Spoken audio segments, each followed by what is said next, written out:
Prime Defenders and Renegades. So Just Roll With It is a tabletop role-playing comedy podcast, and they had Prime Defenders as their Mutant and Mastermind's Patreon campaign. And one time, I think after the Homeworld arc, in the Just Rolled With It, the show after the show where they talk about the show, someone in the cast recommended the book Renegades. Now, there are some obvious similarities, such as both of them are about superheroes. And I happened to decide to read the Renegades, and I really enjoyed it. It's also by Marissa Meyer, who happens to be one of my favorite authors. Now, obviously, there's the obvious similarities of superheroes defending the world. You've got a government, very, very different forms of government. But let's explore more. So before we continue, there are obviously going to be many spoilers for Prime Defenders as well as Renegades. Again, this is specifically for Prime Defenders. If you're watching Just Roll With This Riptide, that's whatever. But Prime Defenders, there are definitely spoilers here for that. And Renegades, again, also spoilers. Some of them are really big spoilers. So, there's similarities, there are differences. Let's explore that. So, first of all, in both of the worlds, they have power removals, which is a huge deal in both of them. But it happens very differently. So, Agent N is the serum that is used in Renegades, and it is injected into criminals who have superhero powers. They give all of these, they give the Agent N to every single one of the patrols. They're all trained with it, but it's not like something that they do afterwards. It is while you are active, you can use this at your own discretion. And it does get weaponized by the anarchists, which is Nova's loyalties, and turns it into something that you can breathe in as well, making it a lot more dangerous. And it's abused by both sides, whether you're a renegade or an anarchist. There are definitely some questionable times that people use this, or want to use this, because it's a huge power. Now, depowering in Prime Defenders, again, a huge deal, and again, spoilers. Tide gets depowered, but it is only those superheroes that signed on with Watch, and they sign on to be a hero, and they sign on, they put their powers on their line, as explained by Wordsmith in somewhere in Season 2, again, after Homeworld arc. Very different, very interesting. When I read about Agent N, I immediately thought about depowering and how that worked. And Agent N was specifically used for criminals. Depowering is usually only for superheroes and occasionally some criminals. Usually it's heroes that became criminals. Now, super prisons, obviously. It's a dystopian novel, kind of. Of course you're gonna have super prisons, and because you're in a world with superpowers, there's going to be super prisons. So in Renegades, you have Cragmore. Your powers can still be used, as seen by Ace Anarchy, as he was beaten down. He was still able to do pretty cool telekinesis. The main girl, Nova, she has powers of putting people to sleep, as well as not being able to sleep. And because of that, she's allowed to just roam around. It doesn't seem like there's anything restricting her powers or anything they could have given to other individuals to restrict their powers. She was deemed pretty safe. She can't really do much. Guards use physical abuse. I think that's a theme in Renegades, where you have people in power abusing the power. I mean, that's a huge theme. Also, a prison break does not occur. It was talked about, but does not occur. They do have public execution. They start capital punishment in the third book. It was mentioned early on, and they actually try to enact it later on. Obviously, in Prime Defenders, they have the Supermax. Again, huge deal because they have the Lich. There is no capital punishment. That is, again, a huge deal because the main boys, they see the Lich, they don't want to put the Lich in prison. But he gets put in prison, and obviously the main boys are upset because there's a lot of damage, a lot of killing that the Lich had done, as well as a bunch of other criminals that have done a lot of bad. But in the Supermax in Prime Defenders, there's no killing. Oh, secondly, as soon as you go into a cell and you fail the save, you get paralyzed, blinded, and you fall asleep, just as I think Vincent did that. And it was explained it feels like there's fire in your skull. And there's a successful prison break. Of course there was. Very detrimental. But now let's look at characters, because these are the fun ones. So, some of these are really shallow similarities. Some of them are a lot, just oddly specific things that happen to both of them. But for something like this, Ruby, also known as Red Assassin, and Cantrip, who is, by the way, one of my favorite NPCs, you got both of them with gem names. Again, very shallow. And you have a sibling. You have Ruby with a sibling named Jade, and you have Jade with a twin sibling named Ruby. That's just like, oh yeah, that's fun. Ruby's kind of cool. I'm always surprised that she got accepted and she's like on active duty because her power is bleeding out rubies. I feel like she would be in like weapons or something, but no, she's out on active duty. Fun character. It's cool. She does mention that she's never killed anyone. Nova brings that up during like their first night on patrol. And she's like, oh, she was kind of surprised that Red Assassin has never killed anyone. You know, something to think about. Cantrip, I don't think we see her actually taking someone's life, but she's definitely a bystander and allowed things to happen as, you know, Alan killed. And then the fun one. Ruby, at the end of the 3 books, she is alive. Cantrip, well, I love Cantrip. I miss Cantrip. I hope to see more of Cantrip. You know, Prime Defender Season 3, we didn't see her. In the Season 2 finale, it was mentioned that Duck did not see her soul, so, you know, I hold out hope for Cantrip. But at the same time, there are consequences to actions, and I will cry. Alright, Oscar Smokescreen and William Wisp. I thought this was funny that they both died and got better. That is how both of their origins started. Oscar died in a fire. He was legally dead, and then, well, never mind. He's got smoke, and he can now control the smoke. William Wisp fell off the cliff and died and got better. And then he proceeds to die like 3 more times throughout the story. And he gets better, usually, most of the time. Controlling smoke is only a small part of William Wisp's power, as that's not even his power, it was Kuromi's. Or, I don't remember his name. I think it was that name. And then both of them happen to have a crush on a friend and teammate, and do not act on it for a very long time. Oscar and Ruby don't get together until, like, book 3, and William Wisp is just doesn't. Yeah, you know, they're just 2 teenage boys trying to figure things out. But yeah. And then we have Oscar Smokescreen. I don't think he has killed anyone before. Again, it's like Ruby, Red Assassin. They haven't actually killed anyone. Out of like their team, I think only Nova has killed someone, and that was Ingrid. Again, spoilers. She shoots her at the end of book 1, which is like interesting, and it was commended. It was a supportive thing, even though superheroes, the Renegades, they usually didn't support that. But they talk about it, they discuss it. And William Wisp. Has he killed? Yes. Did he do it with the intention of killing? No. Is he absolutely terrifying? Yeah, he has incredible power.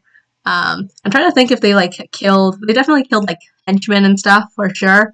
But, you know, a named NPC who they are friends with hits different for sure. Again, consequences. There are consequences to actions, and I'm glad that there's actually consequences. Next up, this is actually the one that I thought of first. This is the reason why I started taking note of this. So, Wordsmith. He's this one council guy in Prime Defenders. He can bring words to life. And Sketch, or Adrian, who's one of the main characters in Renegades, he can draw things and bring them to life. But it's all about intention. So that's brought up several times, where it could be like a dumb little squiggly line, and it will still do the thing that he wants because it's really, really based on intention. Wordsmith, he has words that are pre-existing, and he brings them out of the book, and he can put them back in the book, which is interesting.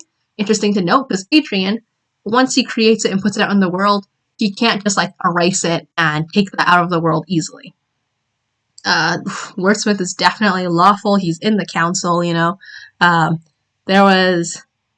then Adrian, he's a vigilante. That's his thing, his alter ego, because he's got Sketch. That's his main alter ego. But his other one was the Sentinel, because of course it was.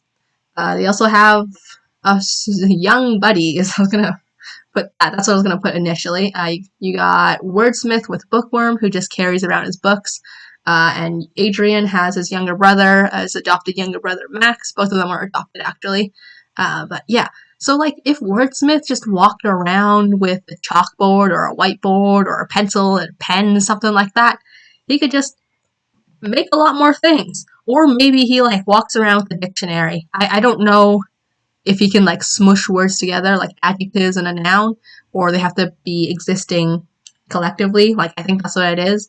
But, if he just had a whiteboard, I don't know if he can just make anything from that. I know he can't control it. He can, like, bring out a dinosaur, but you can't control it, but you can still create a dinosaur. That's pretty cool. Anyways, Adrian's is quite creative, and I think that's very cool. And Wordsmith could be more creative if he just brought, like, a marker with him. Like, Adrian brings a marker with him everywhere. And that's very important. He's very OP as well. He's very powerful.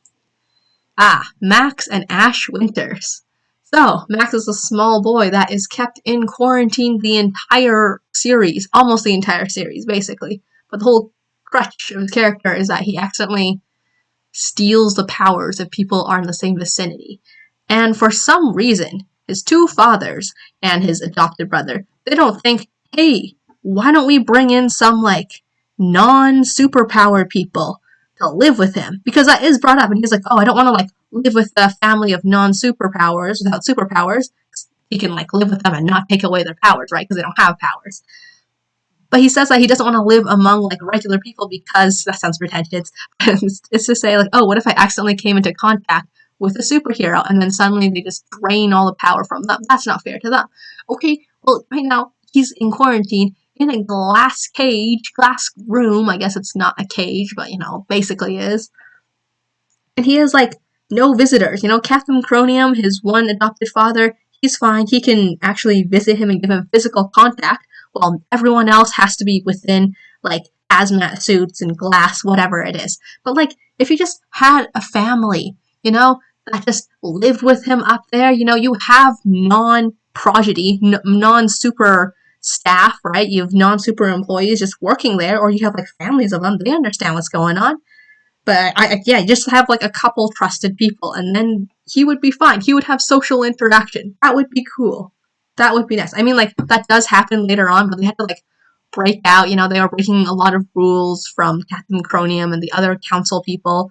But, it was a big deal. Like, this poor kid, I don't know how old he is. He's, like, 10 or something. This poor kid has gone so long without physical contact. And I know they figure out, like, a loophole later. Not loophole. They figure out this other power that, like, protects other people. But, like, he could have had other friends, Anyways, similarly, Ash Winters has Mark, his father, and Mark cares a lot about Ash Winters' safety, but he's not very good, because he just locks Ash Winters in his room, essentially, in the house, since he accidentally killed his mother. But, like, Mark isn't not dumb. He's not smart. He's questionable, because you can understand, like, yeah, he wants safety, but it's the most insane way of keeping him safe is to lock him in his room. Like, what kind of tangled Rapunzel stuff is this? Yeah. Oh, and then this was the moment that really made me think about the similarities between Max and Ash Winters. At some point, Nova as Nightmare, so as her evil persona, I guess, she almost gets impaled by this dagger. Not dagger, it's like a spear. And she happens to duck out of the way. Right behind her, Max, who was invisible, gets straight on impaled. And that was a shocking moment for me. And for Ash Winters, one time, the Prime Defenders, the Perps actually, because it's all four of them, are fighting on a train. William Wisp happens to go intangible. Great job, wonderful. Unfortunately, Ash gets shot, and he dies. Granted, it is Mutants and Mastermind, so he was able to come back up. But he did, like, technically, I think it was 4 degrees of failure or another 3rd degree of failure, whatever it is. He actually goes down. I guess not dies, he goes down. William Wisp does die later on, but, it happens. Oh, and then the next ones are just, they're just small ones. Small, again, odd quirks that they just happen to share. Like, both Adrian and Ash Winters accidentally killed their own mother with their superpower. again, huge spoilers for Adrian. This is like he was searching for this for so long. He didn't know who killed his mother. And turns out he actually created Phobia, who is this anarchist, one of the bad guys. And it is one of his creations, and he cannot easily erase this guy. And he only defeats him because he takes away his own power. That's the only reason why he defeats Phobia.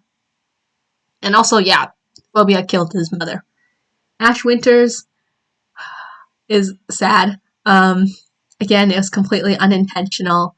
But yeah, he accidentally kills his mother, which was, I remember, yeah, it was good job to the Just Roll With It crew and guest because Yakko played him well.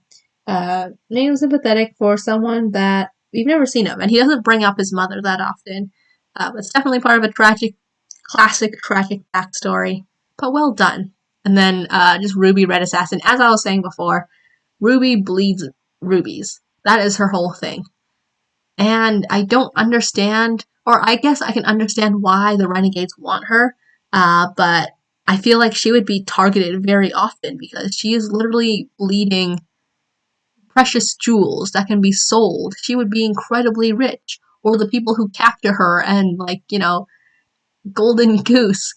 I just feel like she would be exploited. She's very easily exploited because it's just blood, and then she gets rubies, and then that's it. I think that is insane, and I think she needs to take more measures because I know she knows like martial arts or whatever, but it's insane. It's very good that she is not being exploited. I guess in a world of superheroes, maybe it was less cool, and she uses her blood to make weapons, which is pretty metal, so that's pretty cool. And then Alan, you have the whole having his organs non-consensually harvested. And, that was a huge deal. Yeah, I just feel like they're both very interesting worlds with very fun characters, very in-depth characters, and I like them all. So, in summary, what did we learn? You should read Renegades. You should watch Prime Defenders. I had a lot of fun reading Renegades. It took me out of my book slump, and Prime Defenders, I will cry every time I watch it. It's 2 seasons long so far. It is on the Just Roll With It Patreon on their tier. But again, both are very good works of art. Go read, go watch, go read more books, play with your friends, all that fun stuff. Read Renegades, watch Prime Defenders. Thanks for listening.